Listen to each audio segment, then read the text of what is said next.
नमस्कार, the Naveen Purohit show में आपका स्वागत है। मैं हूं आपके साथ नवीन पुरोहित और आज हमारे साथ चर्चा करने के लिए मौजूद हैं मध्य प्रदेश सरकार के लोक स्वास्थ्य परिवार कल्याण राज्य मंत्री नरेंद्र शिवाजी पटेल जी। नरेंद्र जी, आपका IND24 में नमस्कार नवीन जी। कहते हैं कि वैष्णव जन जे तेरे कहिए पीर पराई जाने रे। जो दूसरों की पीर को समझता हो, जो दूसरों के नीर को समझता हो, जो दूसरों के धीर को समझता हो, वो वास्तविकता में इंसान है। लेकिन ईश्वर बहुत कम लोगों को ये अवसर देता है कि वो किसी की पीड़ा को हर ले। ये ऐसा आपको विभाग मिला है जिसमें पूरे लोक के स्वास्थ्य की चिंता है। तो आपके पिछले कार्यकाल में एक निष्पक्ष टिप्पणी आपसे चाहूँगा कि पिछले 2 साल के कार्यकाल में जन कल्याण की ये यात्रा कहाँ तक पहुँची? बिल्कुल निश्चित रूप से नवीन जी, जिस तरह से आपने महात्मा गांधी के प्रिय वचन का उल्लेख करके अपनी बात प्रारंभ की है, ये मैं समझता हूँ मेरा सौभाग्य है कि एक राजनीतिक कार्यकर्ता के रूप में मुझे पार्टी ने मंत्री के रूप में, राज्य मंत्री के रूप में दायित्व दिया और उसमें भी लोक स्वास्थ्य और चिकित्सा शिक्षा जैसा विभाग है। इस विभाग से मैं समझता हूँ कि दिन प्रतिदिन लोगों का आवश्यकता पड़ती है और मुझे बड़ा संतोष है कि चूँकि मैं अपने प्रदेश के नागरिकों के भी फ़ोन सीधे उठा लेता हूँ, मेरे विधानसभा के नागरिकों के तो सीधा संपर्क मेरा रहता ही है। तो चाहे कोई एक्सीडेंट की घटना हो या कोई आकस्मिक मेडिकल की आवश्यकता हो या कोई कभी हार्ट अटैक आ गया, कभी कोई दूसरे ऑर्गन फेल होने की समस्या आ गई या कोई छोटी मोटी घटना भी हो रही है, तो हर उसमें मैं समझता हूँ कि जब लोग मुझे अप्रोच करते हैं, मेरे से सहयोग की अपेक्षा करते हैं, तो निश्चित रूप से चूँकि विभाग ऐसा है तो मैं उनकी अपेक्षाओं पे खरा उतरने का प्रयास करता हूँ। और इसमें मुझे बड़ा संतोष है कि हम जब भी किसी ने सहायता मांगी तो हम अपने विभाग के शासकीय सेवाएँ हमारी जो हैं उनको भी सुचारू रूप से उनको पाने में सक्षम रहे हैं। और कभी कभी जो हमारे निजी भागीदारी के या निजी क्षेत्र के जो संस्थान हैं उन्होंने भी तत्परता से अपने प्रदेश के नागरिकों की सेवा की है। तो निश्चित रूप से मैं समझता हूँ कि एक ये जो यात्रा है राज्य मंत्री के रूप में चिकित्सा शिक्षा और लोक स्वास्थ्य की, उसमें मुझे बड़ा संतोष है। और इसमें चूँकि एक बड़ा विभाग है, 8.5 करोड़ की जनसंख्या है प्रदेश की, तो निरंतर सुधार की आवश्यकता है। इसमें भी मैं स्वीकार करता हूँ कि कई बार शिकायतें आती हैं, कई बार एम्बुलेंस की शिकायत आ जाती है, कभी हमारे डॉक्टर्स की या पैरा मेडिकल का स्टाफ है, नर्सिंग स्टाफ है, कभी कभी छोटी छोटी गलतियाँ हो जाती हैं। लेकिन चिकित्सा क्षेत्र एक ऐसा क्षेत्र है कि जिसमें छोटी सी भी लापरवाही बड़ी नुकसान कर सकती है जी। तो हम प्रयास करते हैं कि उसमें सुधार हो और निरंतर उसमें लगे रहते हैं जी। जैसा आपने कहा कि लोक स्वास्थ्य परिवार कल्याण और चिकित्सा शिक्षा, पहले ये दोनों मंत्रालय अलग थे लेकिन कोरिलेट थे, एक दूसरे के पूरक थे। तो एक बड़ा डिसीजन माननीय मुख्यमंत्री ने लिया और इन दोनों विभागों को एक कर दिया। तो आपका स्वरूप जो है उसका बहुत विस्तृत है। तो आपके पास अब वो क्षेत्र भी है जहाँ आप प्रोफेशनल्स को डेवलप कर सकते हैं, मेडिकल प्रोफेशनल्स को, अच्छी नर्सिंग कॉलेजेस, अच्छे मेडिकल कॉलेजेस, फिर उनके बाद डॉक्टरों की जो उपस्थिति है सुदूर अंचलों में उसको सुनिश्चित करना। तो मैन पावर को लेकर विभाग के पास अब अधिकार हैं। तो ये जो अधिकार मिला है उसका कितना उपयोग किया? देखिए, निश्चित रूप से मैं समझता हूँ कि इस समय जो हमारे यशस्वी प्रधानमंत्री नरेंद्र मोदी जी हैं और मध्य प्रदेश के लोकप्रिय मुख्यमंत्री डॉक्टर मोहन यादव जी, दोनों ही दूरदर्शी नेतृत्व क्षमता के धनी हैं। हमारे प्रधानमंत्री जी ने इस आवश्यकता को समझा कि जिस दर से हमारे देश की जनसंख्या बढ़ रही है उस दर से हमको मेडिकल प्रोफेशनल्स की ज़रूरत है। पूर्ववर्ती सरकारों ने नहीं समझा। उसका कारण रहा कि मेडिकल कॉलेजों की संख्या जिस दर से बढ़नी चाहिए थी वो बढ़ी नहीं, जनसंख्या निरंतर बढ़ते रही। तो कुछ एक ऐसा गैप आया कि डॉक्टर मिलना जो आवश्यकता के अनुरूप उपलब्ध नहीं हो पा रहे थे। लेकिन यशस्वी प्रधानमंत्री जी ने अपने कार्यकाल में लगभग जो 11 साल का कार्यकाल है उसमें मेडिकल कॉलेजों की संख्या दुगनी करती। जितने पिछले 60-70 साल में कांग्रेस शासन काल में खुले उतने ही मेडिकल कॉलेज से अधिक बल्कि यशस्वी प्रधानमंत्री नरेंद्र मोदी जी के कार्यकाल में खुल गए हैं।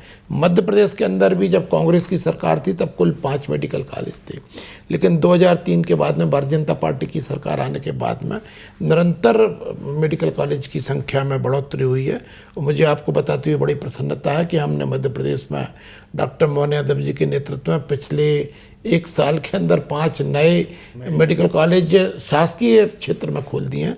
प्राइवेट क्षेत्र में तो खुल ही रहे हैं निरंतर। तो निश्चित रूप से जब मेडिकल कॉलेजों की संख्या बढ़ रही है तो बढ़ने वाले डॉक्टरों की संख्या बढ़ेगी, तो हमें मैन पावर आसानी से उपलब्ध होगा। हमने मध्य प्रदेश के अंदर 42,000 पदों को मंत्रिमंडल से मंजूर किया है। डॉक्टर मोहन यादव जी के नेतृत्व में एक बड़ी उपलब्धि है कि 42,000 doctor, para medical, nursing staff की भर्ती का अभियान शुरू हो गया। तो निश्चित रूप से मैं समझता हूँ कि जनसंख्या के मान से जितनी आवश्यकता है उसकी पूर्ति करने का काम मध्य प्रदेश की सरकार निरंतर कर रही है। स्वास्थ्य सुविधाओं में खासकर आम आदमी तक एक स्वास्थ्य सुविधा पहुँचे, चिकित्सा सुविधा पहुँचे। अब ये सरकार हर जगह नहीं पहुँच सकती, समाज की भागीदारी उसमें करनी ही पड़ेगी। प्राइवेटाइजेशन में सरकार का अगर नियंत्रण हो तो वो प्राइवेटाइजेशन समाज के लिए बहुत हितकारी होता है। आप अगर वैश्विक दृष्टिकोण से देखें तो विश्व में बहुत ऐसे ही बड़ी बड़ी प्राइवेट संस्थाएं हैं जो किसी भी देश की इकोनॉमी का आधार है। तो राजनीतिक दृष्टिकोण से आप प्राइवेटाइजेशन को खारिज कर सकते हो, लेकिन समय के अनुकूल ये बात उचित नहीं। तो प्राइवेट बड़े अस्पतालों में एक आम आदमी का इलाज हो, ये कुछ समय पहले तक सपना था, लेकिन जब आयुष्मान आया तो लोग अब जो है बड़े बड़े प्राइवेट मेडिकल कॉलेजेस में, प्राइवेट अस्पताल में इलाज ले रहे हैं। लेकिन ये जो योजना है ये सुचारू रूप से चले और इसका क्रियान्वयन हो और इसका पात्र जो लाभार्थी उसको उसका लाभ मिले, तो काफ़ी निगरानी करनी पड़ती होगी। तो आयुष्मान योजना को कितना बड़ा क्रांतिकारी कदम मानते हैं स्वास्थ्य के क्षेत्र में, और मध्य प्रदेश में उसके क्रियान्वयन को लेके क्या कुछ आपकी प्रतिक्रिया? बिल्कुल नवीन जी, सबसे पहले तो मैं आपका धन्यवाद ज्ञापित करता हूं कि आपने हमारे यशस्वी प्रधानमंत्री जी की जो एक बहुत महत्वाकांक्षी योजना है उसको बहुत अच्छे से आपने डिफाइन किया है कि आज जब प्राइवेट मेडिकल कॉलेज हो या प्राइवेट हॉस्पिटल्स उनकी संख्या बढ़ रही है। अब कई बार ये बात आती थी कि गरीब लोग उसमें कैसे इलाज कराएंगे, लेकिन प्रधानमंत्री जी ने आयुष्मान कार्ड योजना लाके 5 लाख तक का इलाज उनको निःशुल्क उपलब्ध कराया है। इससे प्राइवेट संस्थानों में भी इलाज कराना गरीब को सरल हो गया। दूसरी ओर जो आपने प्रश्न पूछा कि मध्य प्रदेश में हम किस तरह से उसका इम्प्लीमेंटेशन और उत्तम हो और उस योजना में कई बार शिकायतें भी प्राप्त होती हैं, वो उन पे भी अंकुश लगे। तो अभी हमने मध्य प्रदेश के अंदर किया कि सभी लोग जो है वो मानकों का उपयोग करें। NAVL जो एक सर्टिफिकेट, NAVH जो सर्टिफिकेट है उसका अनिवार्य किया हमने। उनको कुछ समय हमने प्राइवेट संस्थानों को दिया है कि उसके अंदर वो सारे मानकों का पालन कर लें, जिससे कि हमारे नागरिकों को उचित सुविधा मिले। हम उसको निरंतर हमारे यहाँ के जो सिस्टम हमने डेवलप किया है, अधिकारियों को भी इसको निर्देशित किया है कि निरंतर उसकी मॉनिटरिंग करते रहें कि किस तरह से इसका उपयोग हो रहा है, कौन सा मेडिकल संस्थान किस तरह से उसका उपयोग कर रहा है, कहीं दुरुपयोग होने की तो स्थिति नहीं है। बीच में हमने निर्देश भी जारी किए कि हर जो ऐसा संस्थान है जिसमें आयुष्मान कार्ड लिया जाता है उसमें उसकी पूरी विस्तारित योजना का उल्लेख डिस्प्ले बोर्ड के माध्यम से, एक तरह से आयुष्मान डेस्क हो, हाँ, होना चाहिए। उनकी सहायता हो, उनको उसकी जानकारी भी प्राप्त हो। इस तरह के समय समय पर हम लोग उपाय करते हैं जिससे कि नागरिकों को सही तरीके से लाभ मिल सके। शहरी क्षेत्रों में तो चिकित्सा सुविधाएं, स्वास्थ्य सुविधाएं फिर भी तुलनात्मक रूप से बेहतर हैं, लेकिन चूंकि आप स्वयं गाँव से आते हैं, गाँव की स्थिति को बेहतरी से समझते हैं, सुदूर अंचलों में स्वास्थ्य सेवाएं पहुँचें, जो आपके सामुदायिक स्वास्थ्य केंद्र हों, वहाँ लोगों के पास जांच की सुविधा हो, प्राइमरी उनकी जो हेल्थ है उसकी जांच की सुविधा हो, तो सामुदायिक स्वास्थ्य केंद्र जितने मजबूत होंगे हमारा सुरक्षा ढांचा उतना मजबूत होगा। तो सामुदायिक स्वास्थ्य केंद्रों को उन्नयन करने के लिए क्या कुछ कदम उठाए? देखिए, अभी मध्य प्रदेश के अंदर भी हमने बड़ी संख्या में जो हमारा जो ढांचा जिसको हम कह सकते हैं, सबसे निचली इकाई है हमारी उप स्वास्थ्य केंद्र, उसके बाद में आता है प्राथमिक स्वास्थ्य केंद्र, उसके ऊपर आता है सामुदायिक स्वास्थ्य केंद्र, उसके ऊपर आता है फिर सिविल हॉस्पिटल या डिस्ट्रिक्ट हॉस्पिटल। तो उसका जो हमारा एक चैन है, मतलब पूरा उसको हमने इस तरह से प्रयास कर रहे हैं कि हमारा उप स्वास्थ्य केंद्र भी इतना सक्षम हो कि जो रोज़मर्रा की छोटी मोटी बीमारियां रहती हैं उनका इलाज वहाँ पर हो सके, जो भी कोई परीक्षण करने पड़ते हैं वो परीक्षण वहाँ पर, बहुत ज़्यादा रेफरल ना हो। हाँ जी, उनका वहीं पे समाधान हो जाए। ठीक बात। उसके लिए CHO की नियुक्ति भी की है।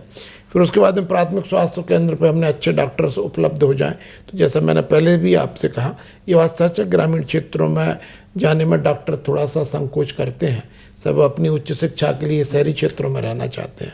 लेकिन जो अब चूँकि मेडिकल कॉलेज की संख्या बढ़ रही है, डॉक्टर्स ज़्यादा बनेंगे तो जाएंगे कहाँ? अपने आप उपलब्ध होंगे। तो निश्चित रूप से फिर ग्रामीण क्षेत्रों में भी हमको साधन अभी उपलब्ध, जो बॉन्ड भराना पड़ता है फिर वो जरूरत नहीं पड़ेगी। फिर तो डॉक्टर हमसे कहेगा कि हमको, जैसे अभी जो, हाँ, कि भाई हमको काम करना है, हमें कहीं पे आप नियुक्त करिए। तो निश्चित रूप से मैं समझता हूँ कि जब ये डॉक्टरों की संख्या बढ़ जाएगी तो मानव संसाधन भी उपलब्ध होंगे और उत्तम सेवा हम अपने नागरिकों को दे पाएंगे। जी जी। अब ये तो विभाग की बात हो गई। अगर मैं थोड़ा देश के राजनीतिक माहौल की बात कर लूँ तो ये जो महिला आरक्षण बिल है उस पर बिल्कुल आप लोग बहुत अग्रेशन में हैं, बहुत आक्रामक हैं और कह रहे हैं कि कांग्रेस ने जो है इस देश की आधी आबादी के साथ बहुत बड़ा अन्याय किया है। ऐसा क्यों कह रहे हैं? देखिए, कांग्रेस की तो आदत है अटकाने, भटकाने और लटकाने की। हर मुद्दे पर उन्होंने किया। अच्छा, उन्होंने अभी जब कल विधानसभा में, मैं माननीय मुख्यमंत्री जी का आभार व्यक्त करता हूं कि उन्होंने एक विस्तारित चर्चा एक संकल्प के माध्यम से कराई है। उस संकल्प में कांग्रेस बार बार कह रही थी, हमारे तो 1928 में 1930 में कांग्रेस में ये प्रस्ताव पारित हो गया था, लेकिन जब उस समय से पारित कर दिया और लगातार 50-60 साल तक देश पे राज किया और कई बार तो इतना बम्फर बहुमत कांग्रेस के पास रहा है, हम सब जानते हैं कि 400 से अधिक सीटें कांग्रेस के पास रही हैं, तब इन्होंने क्यों प्रस्ताव ऐसा पारित नहीं किया? इनकी मंशा नहीं थी। दूसरी ओर हमारे यशस्वी प्रधानमंत्री जी ने संकल्प कटिबद्ध है कि महिलाओं को आरक्षण देना है। जो 2023 में बिल पारित हुआ है उसमें स्पष्ट लिखा है कि जो अगली जनसंख्या होगी उसके आधार पर परिसीमन होगा, उसके बाद महिला आरक्षण देंगे।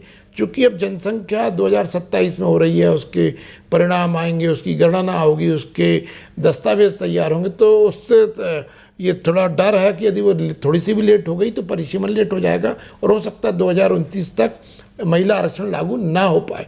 इसलिए ये प्रयास किया कि पिछली जनसंख्या का उपयोग करते हुए ये परिसीमन कर लिया जाए और महिला आरक्षण बढ़ा लिया जाए।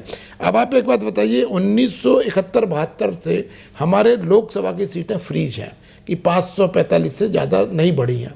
उस समय 54 करोड़ देश की जनसंख्या थी, आज लगभग 140-45 हो सकता है नए आंकड़ों में 150 करोड़ तक पहुंच जाए, तो 3 गुनी जनसंख्या हो गई। और लोकसभा सांसदों की संख्या उतनी की उतनी है, यानी जो सांसद 1972 में बना वो जितनी जनसंख्या को प्रतिनिधित्व करता था, आज जो सांसद प्रतिनिधित्व कर रहा है वो 3 गुनी जनसंख्या का कर रहा है। तो निश्चित रूप से सांसद का काम कठिन हुआ है। यदि संख्या बढ़ जाएगी तो जनसंख्या का थोड़ा सा भार कम सांसद पे आएगा तो और उत्तम काम कर पाएगा। तो पता नहीं कांग्रेस को इससे क्या आपत्ति थी।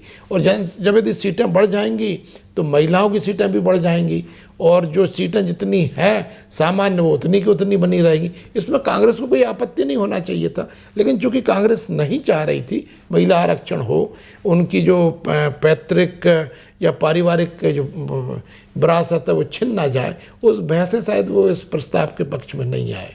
जैसे अगर मैं राजनीतिक परिदृश्य पर एक नज़र डालूं तो आम आदमी पार्टी का चुनाव चिन्ह था झाड़ू, आपने उसी पे चला दी। ये मतलब ये दल बदल की जो राजनीति है उसमें ऐसा क्या क्या खिलाते हैं लोगों को कि छोड़ छोड़ के आ जाते हैं आपके पास। इधर देखिए कमलनाथ जी वाले उसमें तब 30 लोगों को ले आए, अभी आम आदमी पार्टी के 7 राज्यसभा सांसद साफ कर दिए। तो कांग्रेस या अन्य विपक्षी दल कहते हैं कि ये तो मतलब जोड़ तोड़ की राजनीति कर रहे हैं आप लोग, राजनीति के मानकों को बिल्कुल परिवर्तित कर दिए ना। देखिए नवीन जी, वास्तव में तब चूँकि संवैधानिक व्यवस्था है दल बदल पर करने के लिए, उसके लिए नियम कानून बने हुए, उन्हीं का पालन करके होता है जो कुछ होता है। तो अब चूँकि जो देश के लोग हैं, देश के नेतागण हैं, उनको जहाँ एक आशा लगती है, विश्वास लगती है कि ये राजनीतिक दल अच्छा काम कर सकता है, अब वो किसी भी कारणों से पहले दूसरे राजनीतिक दलों से जुड़ गए, आज उन्हें लगता है कि नहीं ये बेहतर काम कर रहा है, ये नेतृत्व बेहतर काम कर रहा है, तो वो जुड़ना चाहते हैं।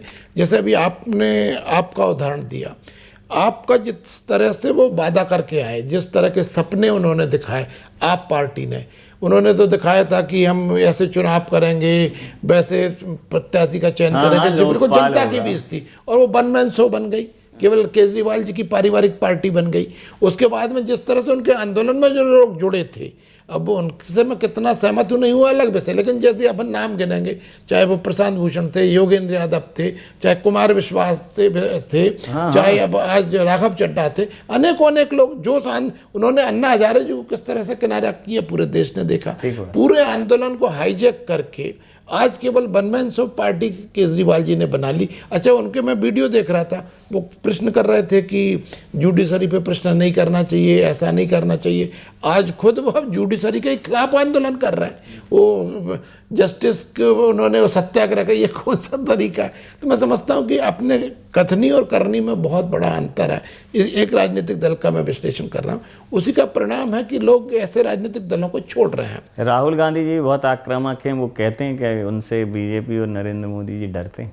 हाँ, नहीं, निश्चित रूप से हम उनसे बहुत डरते हैं, राहुल गांधी जी से, और डरते इसलिए कि अच्छा है कि वो कभी ना विचार कर लें कि बीजेपी में आना है, वो वहीं के वहीं बने रहे हैं। तो निश्चित रूप से चूंकि उन्हें जिस तरह से पैतृक रूप से राजनीति मिली है, सोने की चम्मच लेके पैदा हुए, इसलिए वो कांग्रेस के नेता हैं कि उनके माताजी भी, उनके पिताजी भी, उनकी दादी भी, उनके परनाना भी, वो सब चूँकि उस परंपरा से उनको राजनीति मिली है। उन्हें ना जमीनी कोई ज्ञान है ना राजनीति। कितना जमीनी ज्ञान, वो कश्मीर से, उसे कन्याकुमारी से कश्मीर चले, इधर चले, पूरा उत्तर से दक्षिण, और कितना ज्ञान करवा। नहीं, बिल्कुल निश्चित रूप से अच्छी बात है, वो प्रयास करते हैं, और वो भी टी शर्ट पहन के चले ठंड में। अब ये उनको मुबारक हो, उनका अपना तरीका है, लेकिन मैं समझता हूँ कि वो जिस तरीके से काम कर, कई बार प्रधानमंत्री जी के लिए जिस तरह की भाषा का वो उपयोग करते हैं, ये देश इस तरह की बातों को स्वीकार नहीं करता। ये देश में पक्ष विपक्ष कितना ही भी बना रहा है, लेकिन आदर का, मर्यादा का ये भाव बना रहा है, और वो हमेशा इस बात को तोड़ते हैं। लोकतांत्रिक संस्थाओं का दुरुपयोग करने के भी आरोप हैं आपके ऊपर बहुत ना। देखिए, ये तो कांग्रेस यदि अपने कांग्रेस ही आरोप हम पे लगाती है, और कांग्रेस यदि अपने गिरेबान में झांकेगी तब पता चलेगा कि श्रीमती इंदिरा गांधी के ज़माने में कैसा होता था, कि किस तरह से उन्होंने कितने सीनियर्स न्यायाधीशों को छोड़ के किसी को प्रधान न्यायाधीश सर्वोच्च न्यायालय का बना दिया था, किस तरह से उन्होंने नियम कानूनों को दरकिनार करके चुनाव आयोग के आयुक्त नियुक्त करती थी, किस तरह से इंदिरा गांधी जी ने काम किया, सबने देश ने देखा।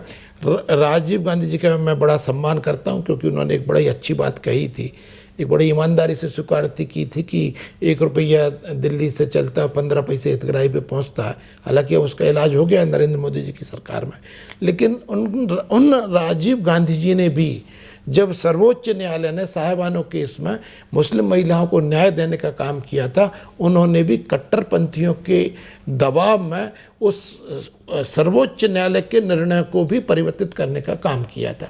तो कांग्रेस तो मैं समझता हूँ किस तरह से किसी भी संस्था का सम्मान नहीं करती, तो ऐसे आरोप लगाए तो मैं समझता हूँ निराधार। अच्छा, वैश्विक स्तर पर कॉम्प्रोमाइज्ड होने की बात कर रहे हैं कि भाई अमेरिका वगैरह से डरे हुए हैं देश के प्रधानमंत्री। लेकिन देखिए, इतना इस समय पूरे वैश्विक परिदृश्य को हम देखेंगे कि किस तरह से युद्ध का वातावरण बना हुआ है, जहाँ से पेट्रोलियम की सप्लाई होती है वहाँ पर युद्ध हो रहा है।